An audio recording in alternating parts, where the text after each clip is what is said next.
Kui ei oleks sellist süsteemset huviharidust, siis loomulikult oleks väga-väga palju inimesi, kes ei leiaks elus üles oma kutsumust või kontakti oma isiksusega. Ma arvan, need on sellised põhilised. Huviharidus on just sellepärast oluline, et ta annab inimesele inimeseks olemise võtmed kätte. Et ma olen näinud noorte arengut kõrvalt, mis on see noorsootöö kõige olulisem osa, et sa näed enda panust noortesse. Ma ütlen ausalt, et kui seda valdkonda ei oleks, siis meil ei oleks päris paljusid noori olemas.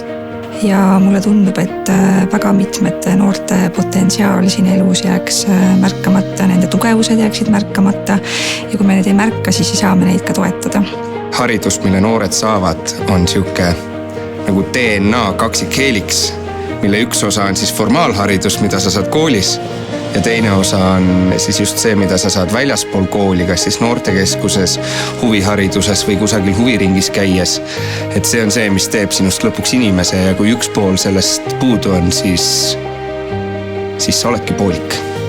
Ilma huvihariduseta oleks noortel väga suur teadmatus, mida nad elult tahavad, mis on nende anned, milles on nad head, mida nad teha oskavad, mida nad teha ei oska.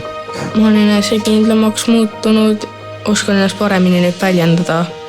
Huviharidus on selline peaaegu nagu maagiline võluvits, et see on hariduse see osa, mis toetubki puhtalt noore enda huvile.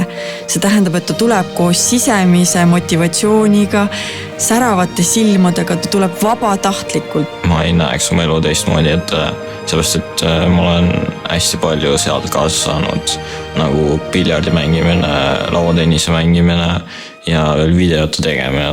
Kui noorsootööd ja huviharidust ei oleks, siis mul on tunne, et inimestel oleks igav, eriti lastel. Nad istuksid kodus, istuksid telefonis, neil ei oleks midagi teha. Nad ei leiaks neid huvisi, mis neil on. Ande märkamine ja noore julgustamine oma annet arendama on kindlasti ka tee ja suund siis tema kutsumuseni või sellene, millega ta elus tahab tegeleda. Mitte siis mida ta erialana tingimata tahab teha või mida ta tahab kordused saata maailmas.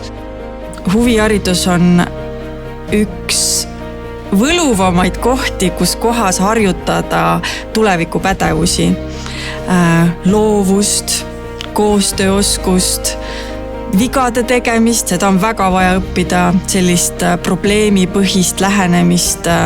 Huviharidusringid on need, kus inimesed tulevad päriselt kokku ja teevad midagi päriselt ja koos.